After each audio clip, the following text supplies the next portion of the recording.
పసిడి ప్రియులకు gold market shock ఇచ్చింది. ఇంటర్నేషనల్ మార్కెట్లో పసిడి ధరలు ఒక్కసారిగా పెరిగిపోయాయి.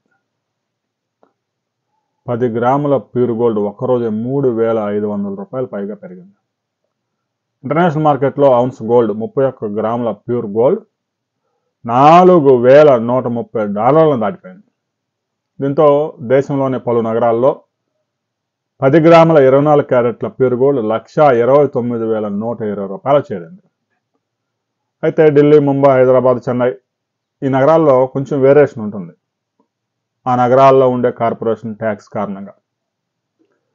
ఇక 22 క్యారెట్ల ఆర్నమెంట్ గోల్డ్ కూడా 1,16,850 రూపాయలకు చేరింది. బంగారంలో గడిచిన 15 రోజులుగా దాదాపుగా 8% కరెక్షన్ గురైంది. మరలా ఒకేసారి 2.5% పెరిగింది. స్టాక్ మార్కెట్లు కుదేలు కావడం,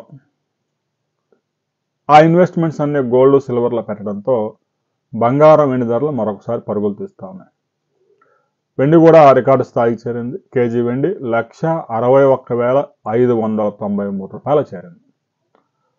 రాబోయే రోజుల్లో బంగారం ధర $4,000 దిగి వచ్చే అవకాశాలు ఉన్నాయి. ఇంకా కొంత కరెక్షన్ గురయ్యే అవకాశం ఉంది. ప్రస్తుతానికైతే జనాలు కొనుగోలు చేయడానికి ఎక్కువ ఆసక్తి చూపుతూ ఉన్నారు. బులియన్ మార్కెట్లో మరలా లాభాల స్వీకరణకు దిగే అవకాశం ఉంది. ఈ వీకెండ్లో బంగారం ధరలు ఎలా ఉండబోతా ఉన్నాయి, తగ్గుతుందా పెరుగుతుందా అనే వివరాలతో మరో వీడియోలో మనం కలుసుకుందాం.